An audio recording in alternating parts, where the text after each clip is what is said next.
Bien, pues en esta ocasión vamos a abordar un estudio acerca de uno de los personajes bíblicos más famosos de toda la Biblia, ya que incluso la gente que nunca ha abierto una Biblia en su vida sabe quién es. Comenzamos leyendo Juan 17:12, donde Cristo dijo: Cuando estaba con ellos en el mundo, yo los guardaba en tu nombre. A los que me diste, yo los guardé, y ninguno se perdió, sino el hijo de perdición, para que la Escritura se cumpliese.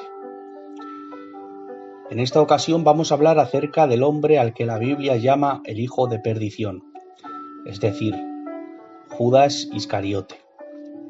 Este estudio va a tener dos partes: una introductoria, que es la que se va a grabar en este audio, y una segunda parte, que es el desarrollo de los acontecimientos.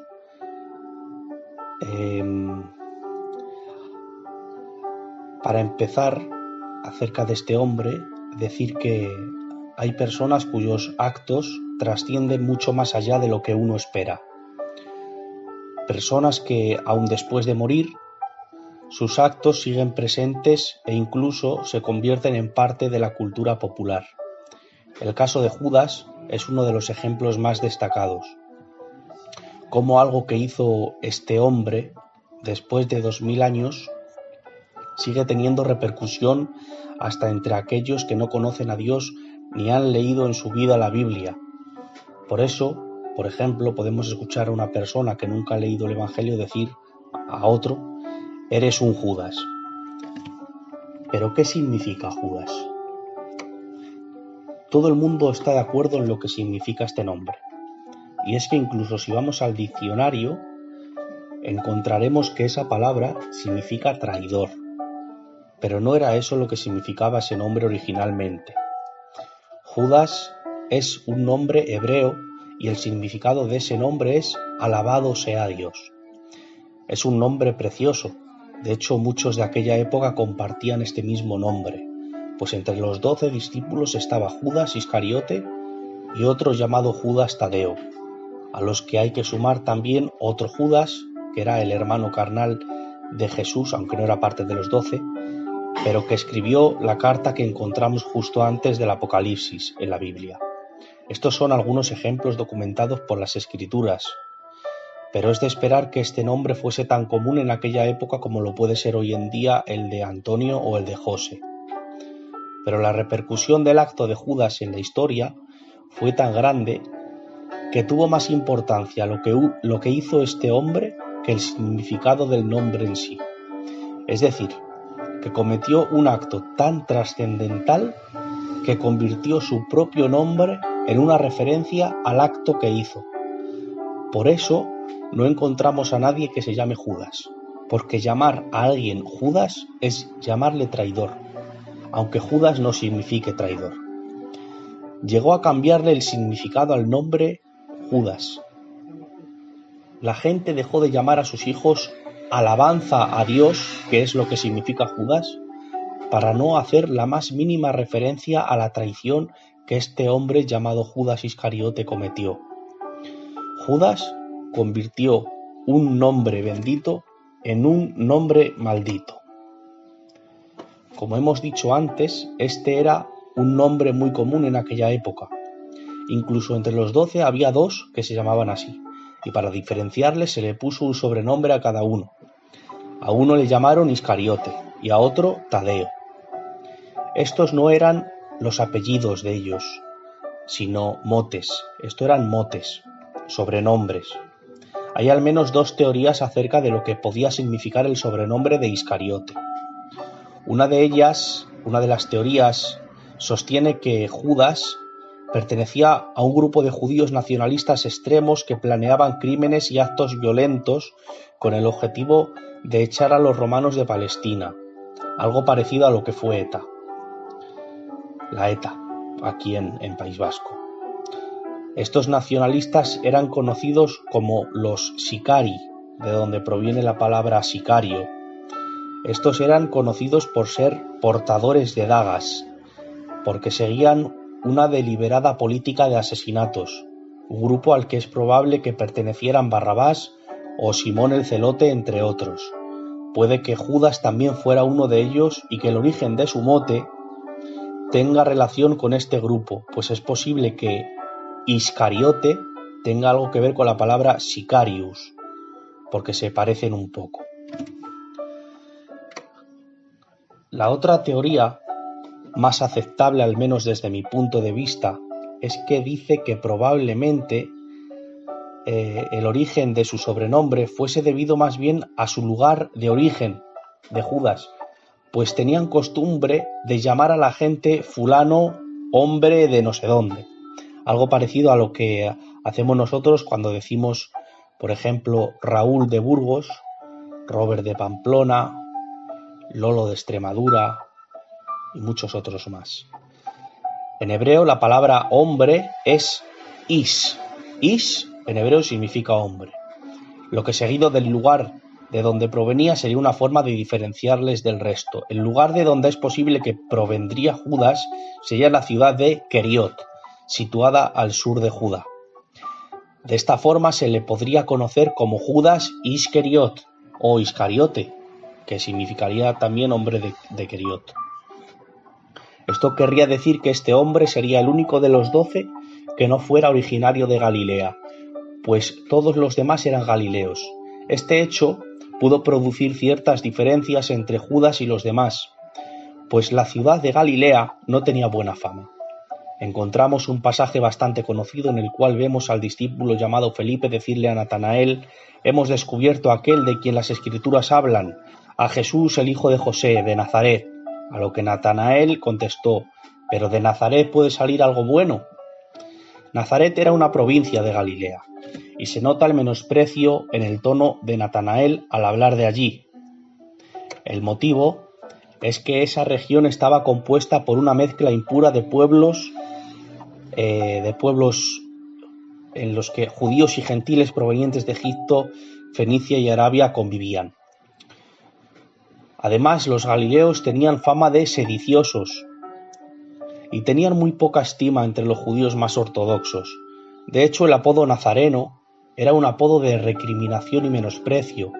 Se ha llegado a decir que este fue uno de los motivos por los cuales Judas era tan diferente a los demás, al provocar una falta de empatía con sus compañeros galileos, los cuales eran de carácter y mentalidad muy diferente a la del típico judío.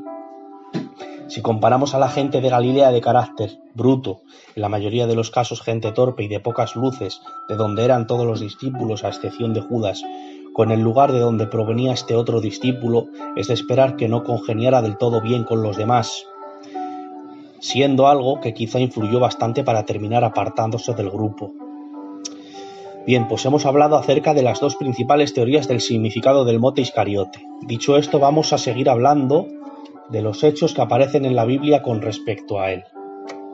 Para empezar, vamos a hacer un pequeño análisis psicológico de la personalidad de Judas, usando como fuente las propias Escrituras para enumerar sus características.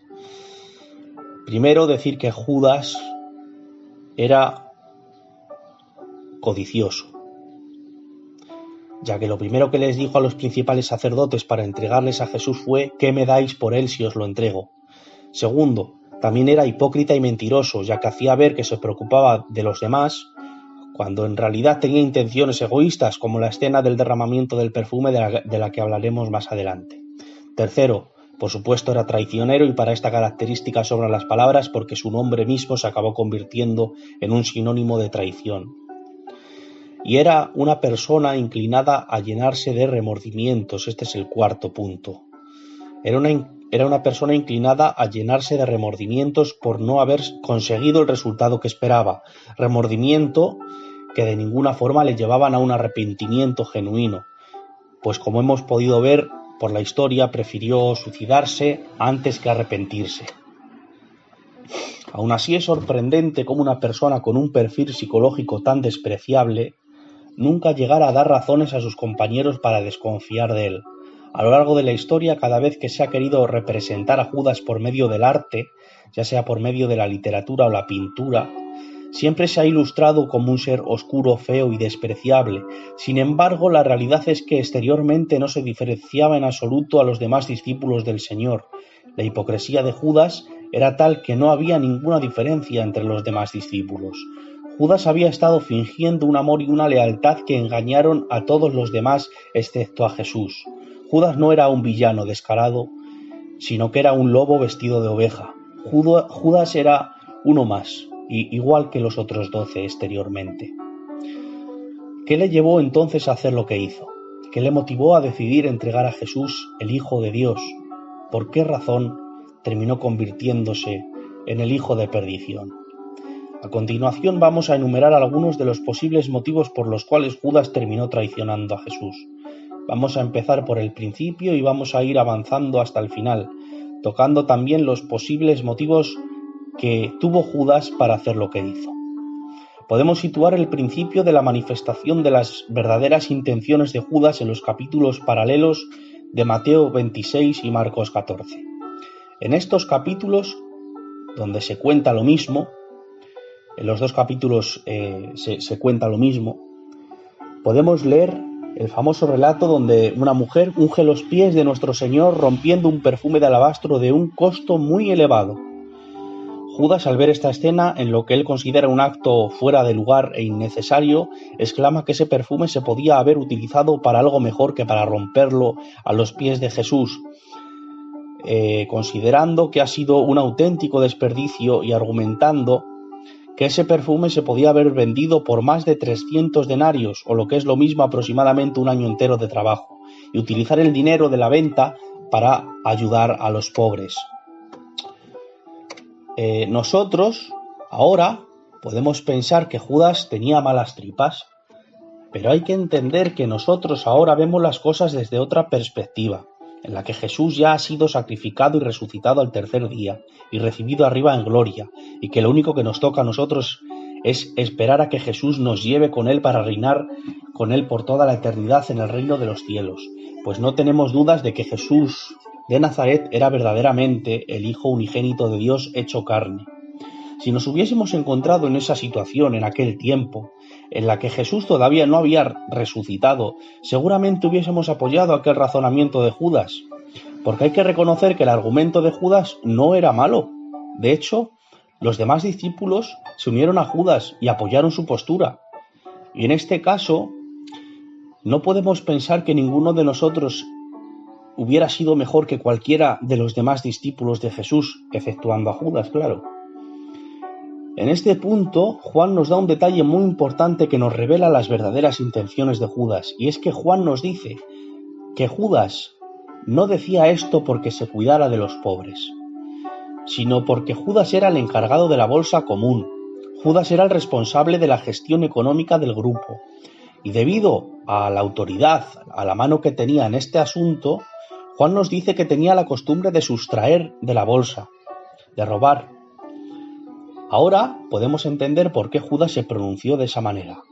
Al fin y al cabo, pudo ver cómo la oportunidad de sustraer una gran cantidad de dinero se escurría entre los pies de Jesucristo.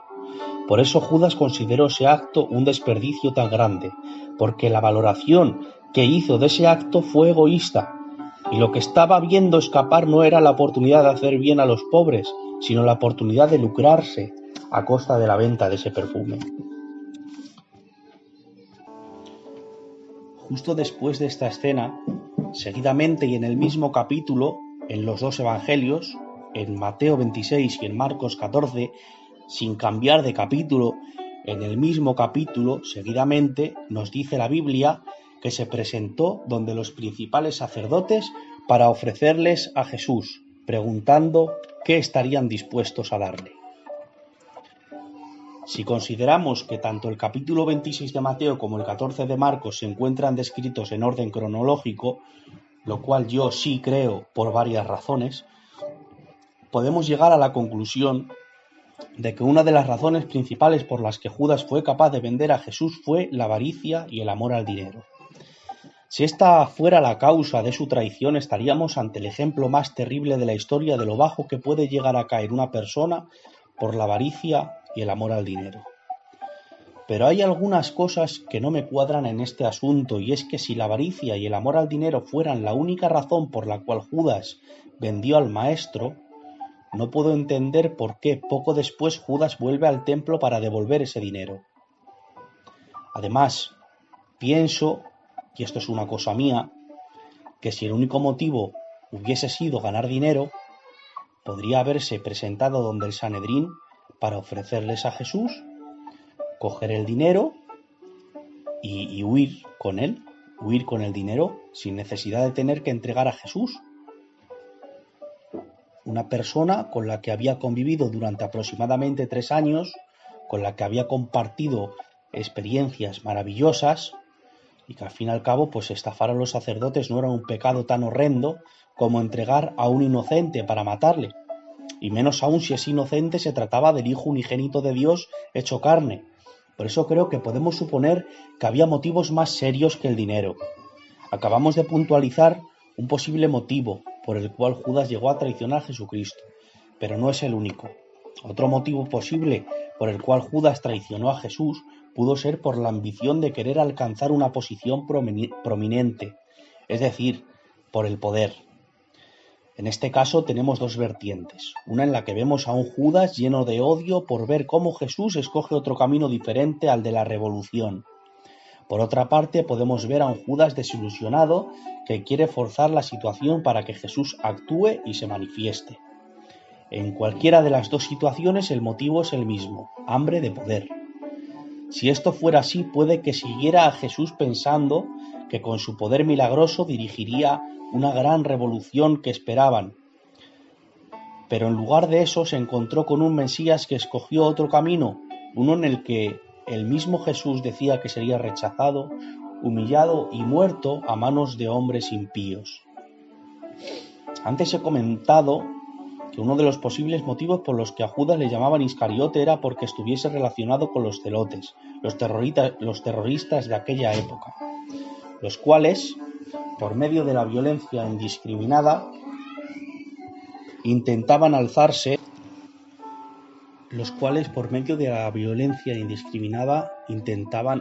contra Roma. Si esto es así y Judas realmente estaba metido en estos asuntos, lo cual dicen algunos teólogos e historiadores que no sería raro, es posible que se viese atraído por el poder y los milagros de Jesús y lo viese como el revolucionario que esperaban los israelitas, pero que conforme pasaba el tiempo pudo comprender que Jesús había escogido otro camino y debido a eso, aquel amor que una vez tuvo hacia Jesús se pudo convertir en un odio irascible que le movió a entregarle a las autoridades judías para que hicieran con él lo que quisieran. Es un motivo más, pero la incongruencia acerca de esta postura se presenta cuando vemos que Judas, lleno de remordimientos, se suicida. Si realmente tenía odio hacia Jesucristo y fue eso lo que le motivó a venderle, su reacción tendría que haber sido la opuesta, es decir, la misma que la de los principales sacerdotes, la de alegrarse porque Jesús por fin va a morir. Pero no es esa la reacción que tiene Judas. Por eso creo que no podemos pensar que lo que le movió a vender a Jesús fue el odio que le tenía. Yo no creo eso. Aún así, ver que Jesús tomaba un camino diferente al que Judas, como nacionalista, esperaba, quizá no le provocó odio, pero sí una desilusión profunda, lo cual es muy distinto, y en este sentido sí encuentro una postura más razonable. En este caso, aunque seguía esperando que Jesús encabezara la gran revolución que acabara con el dominio del Imperio Romano, lo que hizo no fue entregarle para que le mataran, sino forzar una situación en la que se viese obligado a manifestar su poder.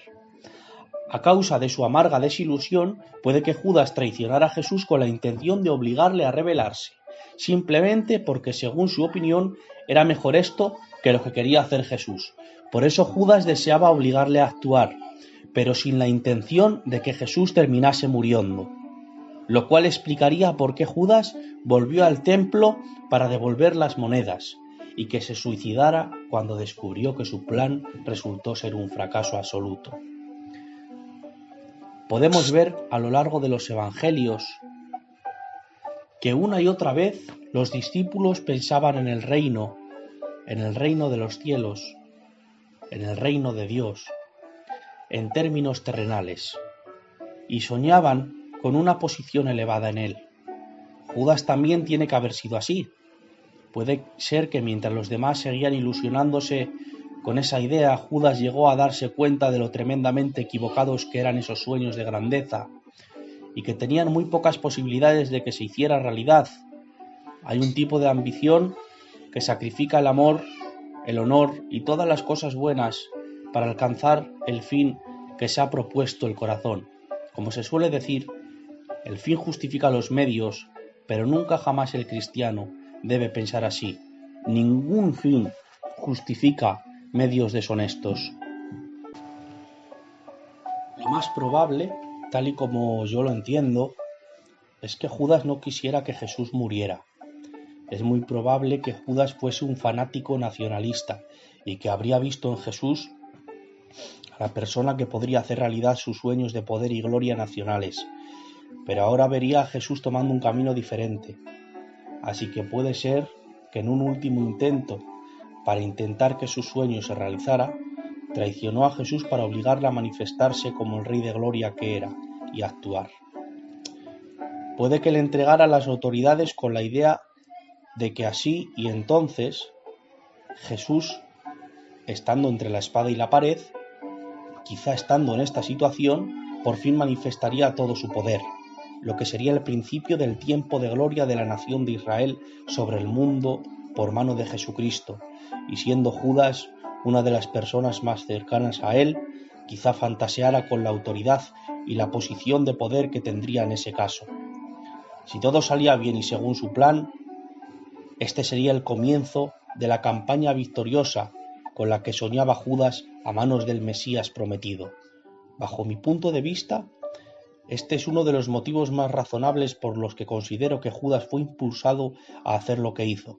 Esta teoría cobra aún más fuerza cuando vemos cómo Judas, viendo el nefasto resultado de su plan, devolvió aquellas malditas monedas y se fue para ahorcarse. Si este fue el motivo, estaríamos ante la tragedia más terrible de la historia. Más adelante veremos un detalle que puede confirmar esta postura. Por último, puede que sencillamente el diablo tomara el control sobre él. Dice la Biblia en Lucas 22, y entró Satanás en Judas por sobrenombre Iscariote, el cual era uno del número de los 12. Y este fue y habló con los principales sacerdotes y con los jefes de la guardia de cómo se lo entregaría, y desde entonces buscaba oportunidad para entregarlo. Nos dice también la Biblia en Juan 13 que el diablo ya había puesto en el corazón de Judas que le entregase, y dice textualmente que cuando hubo comido el bocado que Jesús le dio a Judas en la última cena, Satanás entró en él. Se suele pensar que el diablo entró en Judas una sola vez, pero aquí vemos dos. Lucas nos dice que Satanás entró en Judas la primera vez que se presentó a los principales sacerdotes para ofrecerles a Jesús, y Juan nos dice que Satanás entró en él justo antes de marcharse en la última cena. Fueron dos las ocasiones en las que nos dice la Biblia textualmente que Satanás entró en Judas. Una cuando acudió a los principales sacerdotes para ofrecerles a Jesús, y otra cuando se marchó de la última cena para avisar a la guardia del templo e ir a arrestar a Jesús al huerto del Getsemaní. Tanto Lucas como Juan nos dicen que sencillamente el diablo entró en él.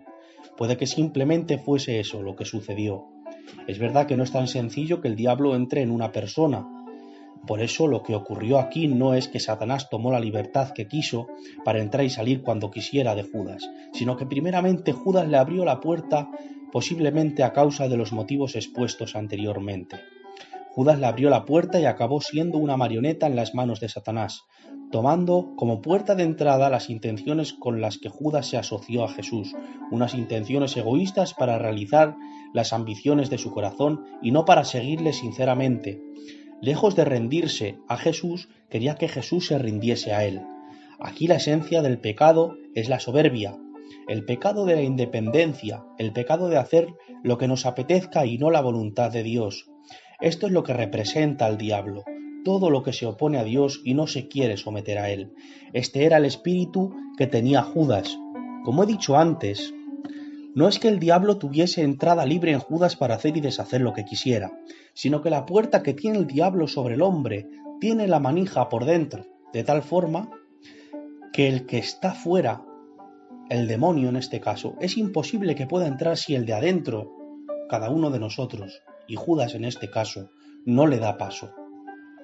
En este caso fue Judas quien le abrió entrada por medio de su codicia, entre otras cosas. Esto es lo que hace Satanás con la vida de Judas y con todas las que tiene ocasión de utilizar. Las usa como una marioneta que se dejan llevar por él, y una vez que los utiliza para conseguir su objetivo, hace que vuelvan en sí para que sufran por la tragedia que acaban de cometer, y muchas veces, una vez que Satanás permite que abran los ojos, estas personas escogen acabar con su propia vida porque les es imposible convivir con su propia culpa. Como ejemplo de este comportamiento en la actualidad, tenemos todos aquellos casos que vemos en las noticias en los que se dice que una persona ha matado a su familia y acto seguido se ha suicidado. Esto y otras cosas parecidas podrán ocurrir siempre y cuando le abramos la puerta, porque esta puerta, como he dicho antes, solo tiene la manilla por dentro y el diablo no puede entrar por sí mismo. Es imposible conocer exactamente cuál fue el motivo, pero fuese lo que fuese aquello que llevó a Judas a vender a Jesucristo, lo que sí está claro es que, a juzgar por su actuación, parece indudable que siguió a Jesús con vistas a las ventajas materiales que obtendría gracias al establecimiento del reino mesiánico. Estos tres motivos, sumados a que pudiera ser que no congeniaría del todo bien con las demás personas del grupo al ser el único integrante que no era Galileo, fue lo que seguramente le empujó a cometer aquel acto tan conocido por todos, la traición del unigénito Hijo de Dios.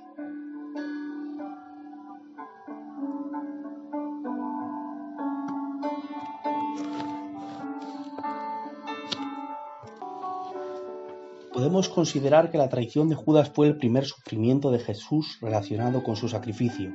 Es cierto que no fue un golpe físico, ni le provocó ningún moratón, ni le hizo sangrar visiblemente, ni le provocó ninguna hemorragia interna, pero también es cierto que aunque no le hizo ningún daño físico, sí que fue un daño emocional difícil de asumir. Y es que a veces duele más un acto de alguien a quien aprecies que un golpe. ¿Cuánto puede llegar a doler que una persona en la que confías y a la que quieres te decepcione y te traicione? No es un dolor localizado, es un dolor en el alma que casi no se puede explicar. No sé si alguien que me esté escuchando ha pasado por un momento parecido, pero si es así, seguramente puedas hacerte una idea del dolor que pudo sentir Jesús al verse traicionado por su amigo. Es cierto que sabía lo que iba a suceder, es verdad que no le tomó por sorpresa, pero eso no hace que el dolor desaparezca, pues, como veremos en la siguiente parte, Jesús trató una y otra vez de apelar a la conciencia de Judas para que recapacitara y pensase bien lo que estaba dispuesto a hacer. Es cierto que tenía que haber alguien que cometiese este acto para que Jesús pudiese llegar a la cruz, pero eso no le quita a Judas la responsabilidad de su acto satánico. Esto no hace que su acto sea menos malo de lo que es. Alguno puede llegar a pensar, ¿y qué culpa tiene Judas de haber actuado conforme a lo que ya estaba escrito para que Jesús pudiese llegar a la cruz? Pues Judas tiene la misma culpa que todos aquellos que participaron en su muerte, como los sacerdotes, Poncio Pilato o los romanos que le clavaron en aquella cruz y abrieron su costado. Dice la Biblia en Gálatas 4:4, pero cuando vino el cumplimiento del tiempo, Dios envió a su Hijo. ¿Qué cumplimiento del tiempo es este? Pues una de las interpretaciones que se le ha dado a este versículo es que si Jesús nació justo en ese momento, fue porque todos aquellos que participaron para matarle vivieron en ese tiempo concreto. Dios sabía que ese era el momento en el que todas aquellas personas que normalmente siempre estaban en desacuerdo entre sí, colaborarían a una con un mismo objetivo, matar al Mesías. Puede que si hubiese nacido en otro momento, en otro tiempo, el sumo sacerdote no fuese tan corrupto, o que el gobernador no cedería a la demanda de aquella multitud que pedía matarle. Pero en este tiempo en el que Jesús estaba, como se suele decir, se alinearon los planetas para que ocurriese lo que tenía que ocurrir. No que Dios haya provocado a esas personas a que se comportaran así, porque dice su palabra que Dios no tienta a nadie, sino que en ese tiempo preciso Dios sabía que estaban obcecadas esas personas en llevar a cabo sus malvados planes a costa de lo que fuera.